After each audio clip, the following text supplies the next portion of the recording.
Welcome to online classes.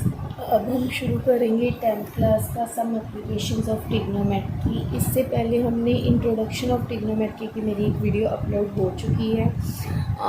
आप उसमें जो भी आइडेंटिटीज़ या जो भी हमने रूल्स सीखे हैं वो इस चैप्टर में भी यूज़ होंगे। इसमें वर्ड प्रॉब्लम्स होंगी और इसमें जैसे कि हाइट फाइंड करना, डिस्टेंसेस फाइंड करना, डेप्थ फाइंड करना, इस तरह की चीज़ें आएंगी। तो पहले हम इसकी इंट्रोडक्शन देख लेते हैं क्या क्या होगा इस चैप्टर में। तो फर्स्ट है हमारा हाइट्स एंड डिस्टेंसेस। मतलब इसमें कुछ ऐसी वर्ड प्रॉब्लम्स होंगी जिसमें आपने हाइट फाइंड करनी होगी। सपोज माउंटेन की हाइट फाइंड करनी है, हमने रिवर की डेप्थ फाइंड करनी है, उन चीज़ों पे हम काम करेंगे। तो उसमें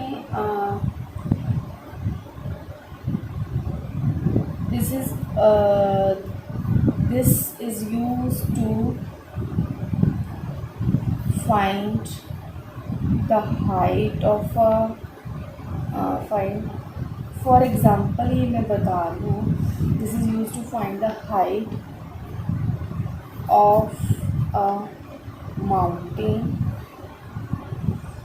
or depth of a river। कुछ इस तरह के सम्स होंगे। एक ट्री दिया होगा, उसका वो ब्रेक डाउन हो जाएगा तो हमें उसकी हाइट फाइंड करनी होगी, कुछ ऐसी चीज़ें होंगी। और इसका अगर क्वेश्चन एग्ज़ाम में आता ही है डेफिनेटली, वो आएगा भी 3 या 4 मार्क्स में। ओके, तो इसमें सबसे पहले क्या है, एंगल ऑफ एलिवेशन।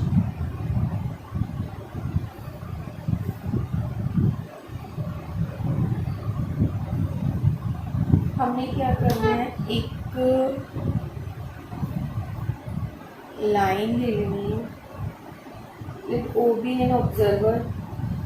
यहाँ पे ओ एक ऑब्जर्वर है, O is a observer.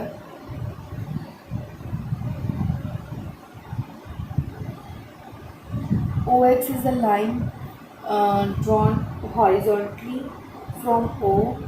P be an object, यहाँ पे पी बी एन ऑब्जेक्ट है।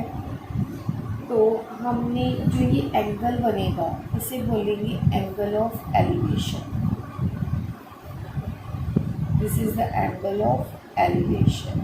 तो हम इसको कैसे भी राइट डाउन कैसे करेंगे, लेट ओ बी एन आई मतलब यहाँ से ऑब्जर्वर फोकस कर रहा है उस चीज़ पे, देख यहाँ से रहा है। And O X be a horizontal line.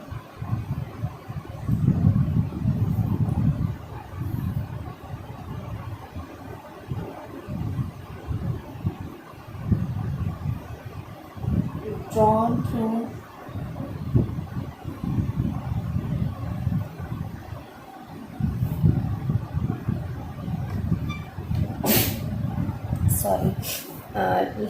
drawn through O and P be an object।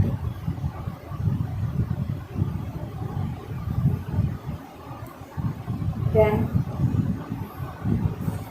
XOP is called angle of elevation।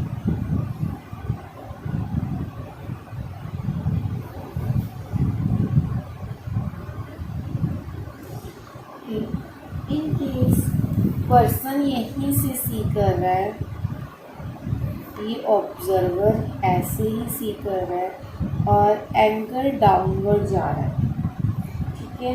That time angle is called angle of depression. यहाँ पे पी बी यानी object, ठीक है। तो in this case X O P क्या होगा, angle of depression.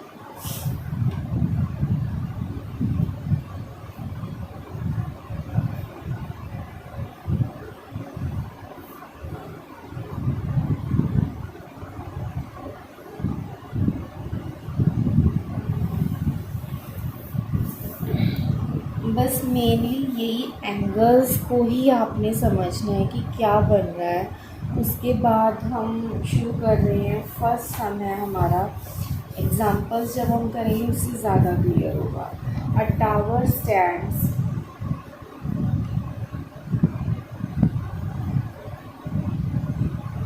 vertically on the ground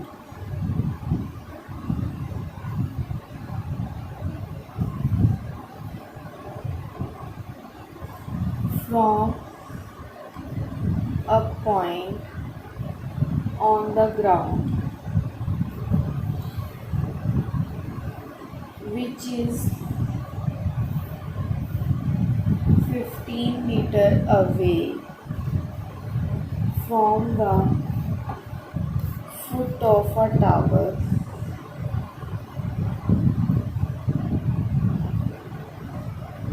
The angle of elevation of the top of tower is found to be 60 degree. Find the height of the tower.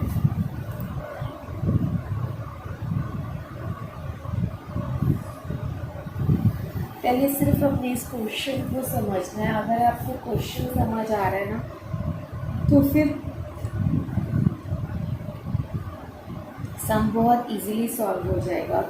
हमने क्या लेना है, a tower stands vertically, हम suppose कर लेते हैं vertically on the ground from a point on the ground which is 15 meter away from the foot of a tower. हमने पहले एक टावर लेना है जिसकी हाइट हमने फाइंड आउट करनी है। Find the height of the tower, height हमने फाइंड आउट करनी है। जहाँ से उसको वॉच किया जा रहा है वो पॉइंट 15 मीटर अवे है। टावर से वो पॉइंट 15 मीटर अवे है, और वो पॉइंट जो है वो यहाँ पे जो एंगल बना रहा है टावर के साथ, एंगल ऑफ एलिवेशन जो बन रहा है दैट इज़ 60 डिग्री। ठीक है, ये चीज़ है। तो हमने अब हाइट फाइंड आउट करनी है। हाइट फाइंड आउट करने के लिए हमें ट्रिग्नोमेट्रिक रेशियोज़ यूज़ करनी है। ठीक है, तो ये इन ट्रायंगल, ये इसका हम पहले नेमिंग कर लेते हैं O M P, where M P is a height of, M P is a height of a tower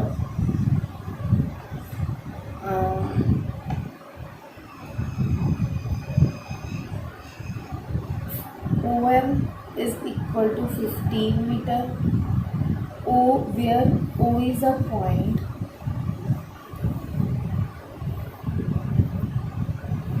which is 15 meter away from the foot of tower। मतलब टावर का जो फुट है उससे 15 मीटर अवे है, foot of a tower. And the angle of elevation, angle M O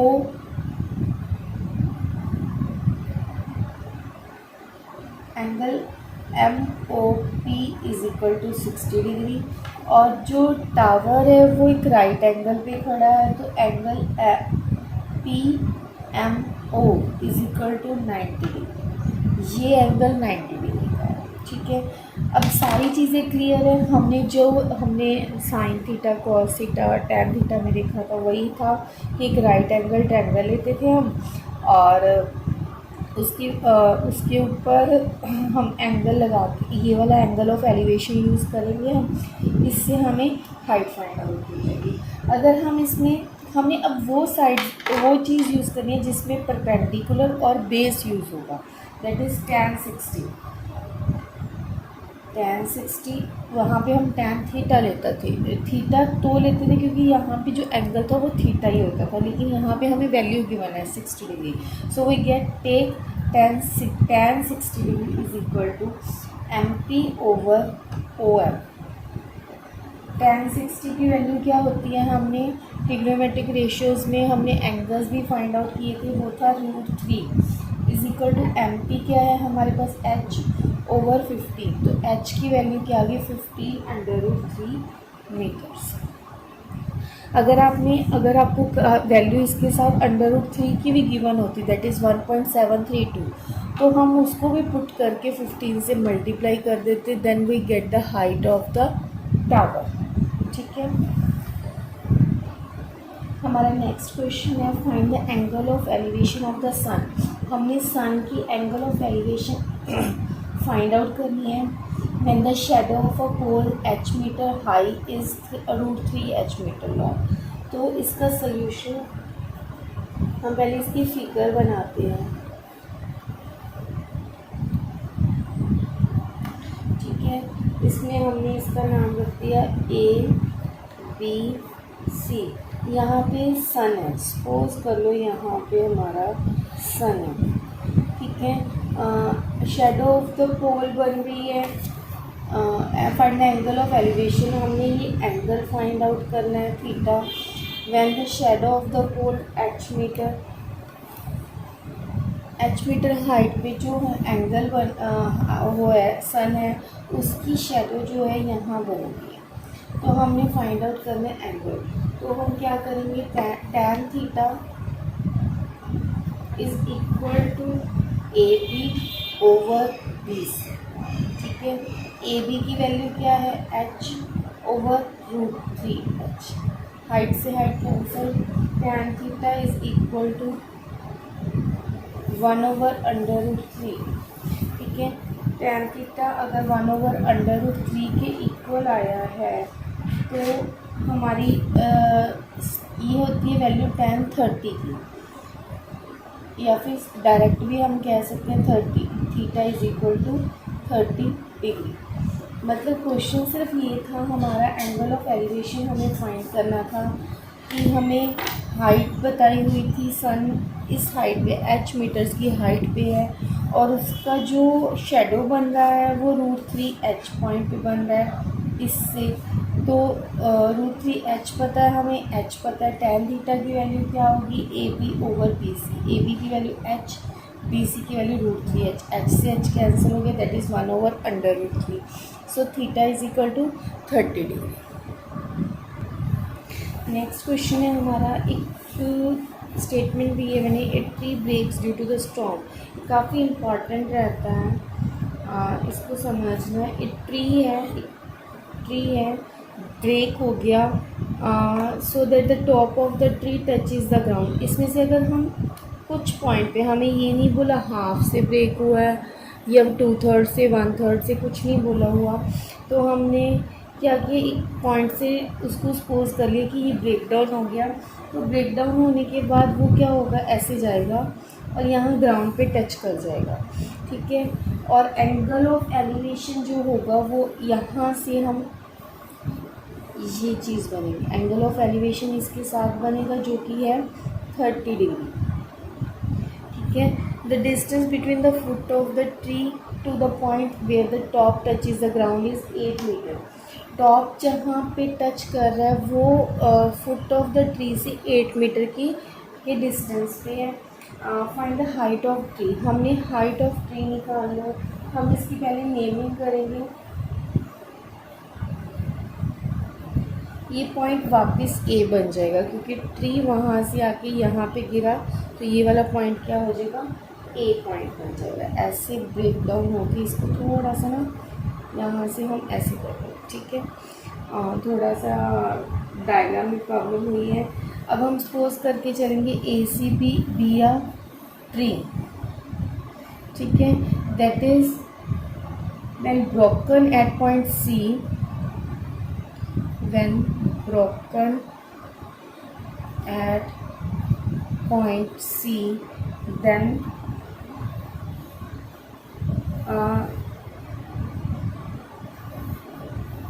we can say its top A touch the ground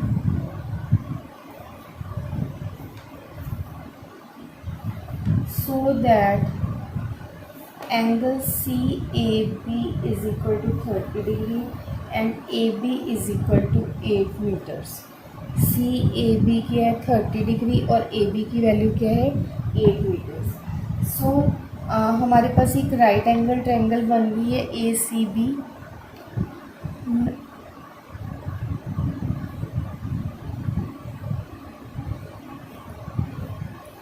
So now triangle ACB be the right angled triangle, ठीक है। इसमें tan 30 जो है वो किसके equal आएगा BC over AB के। BC over AB, BC is a perpendicular and AB is a base. So BC की वैल्यू हमारे पास क्या आ गई,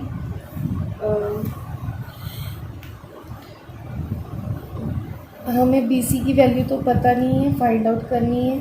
AB की वैल्यू हमारे पास 8 मीटर्स है और tan 30 की वैल्यू हमारे पास 1/√3 है। BC 8 मीटर्स कैंसिल छोड़ देते हैं, तो BC की वैल्यू क्या आ जाएगी 8/√3 मीटर्स। हमारे पास BC की वैल्यू फाइंड आउट हो गई है। अब हमने AC फाइंड आउट करना है। AC के लिए अगर हम cos 30 यूज़ करते हैं, cos 30 हमारे पास क्या होता है AB ओवर AC, ठीक है। cos 30 की वैल्यू हमारे पास क्या आएगी, दैट इज़ √3/2, √3/2। AB जो है 8 और AC की हमने फाइंड आउट करनी है, तो हमारे पास AC की वैल्यू क्या आ गई 8 इंटू 2/√3, दैट इज़ 16/3 मीटर्स। अब हमारे पास AC की वैल्यू पता है, हमें BC की वैल्यू पता है, तो अगर हम AC को BC में ऐड ऑन कर दे तो that is total AB। So height of the tree is equal to AC plus BC। AC की value 16/√3 plus 8/√3।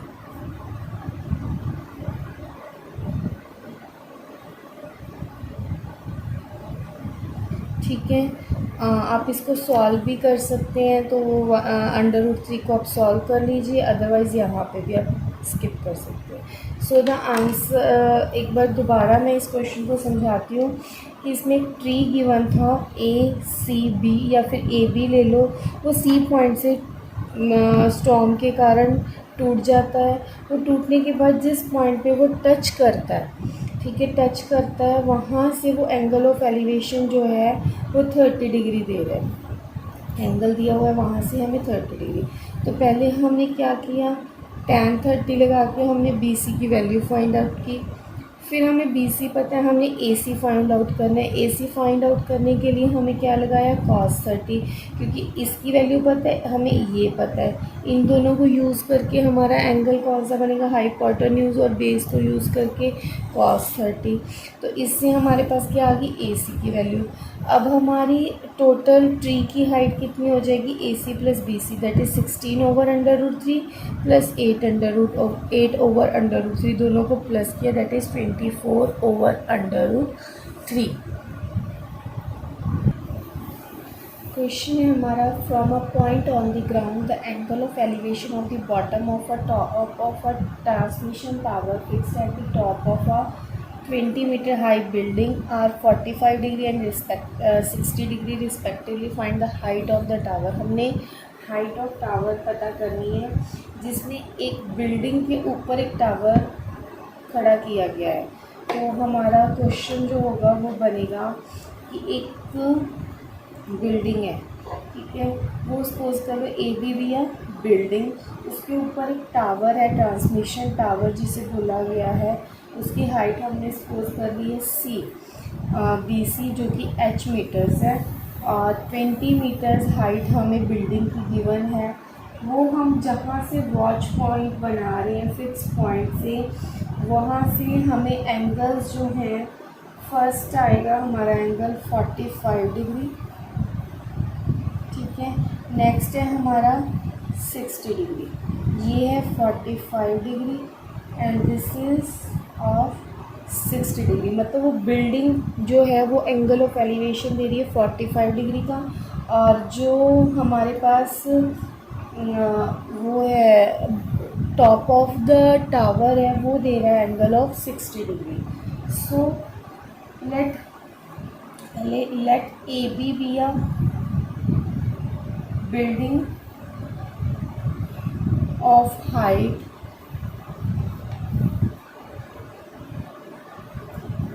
at 20 meters and BC be the height of tower. So angle AOB is equal to 45 degree and angle BOC is equal to 60 degree. ये दोनों हमें angles given है। तो हमें पता है हमारी ये यहाँ पे राइट एंगल ट्रायंगल बन रहा है। ये चाहिए हमारे पास AOB ट्रायंगल के लिए हो ये 90 डिग्री, AOC ट्रायंगल के लिए इट इज़ अगेन 90 डिग्री। सो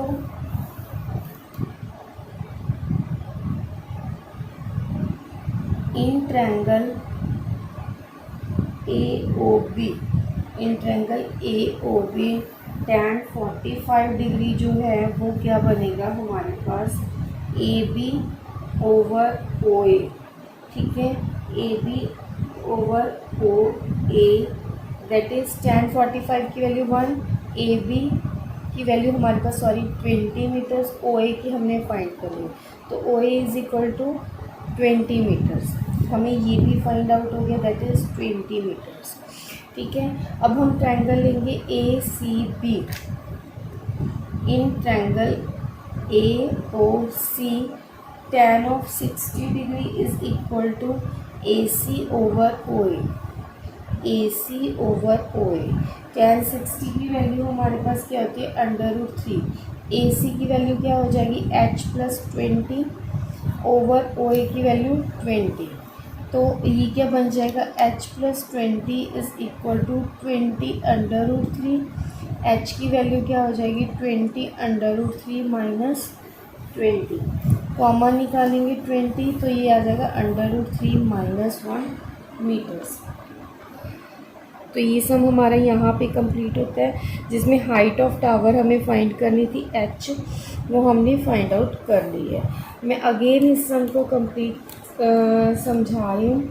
इसमें क्या है कि हमें एक बिल्डिंग दी है AB जो कि 20 मीटर्स लॉन्ग है, लेंथ है, और उसके बाद वो उस बिल्डिंग के ऊपर एक टावर है जो कि H मीटर्स की हाइट पे है, और दोनों जो बिल्डिंग है वो ऑब्जर्विंग पॉइंट के साथ 45 डिग्री का एंगल बना रही है, और जो टॉप ऑफ द टावर है वो 60 डिग्री का एंगल बना रही है।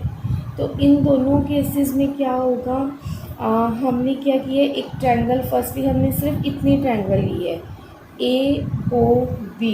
इस ट्रायंगल में क्या हुआ tan 45 की वैल्यू क्या है AB ओवर OA।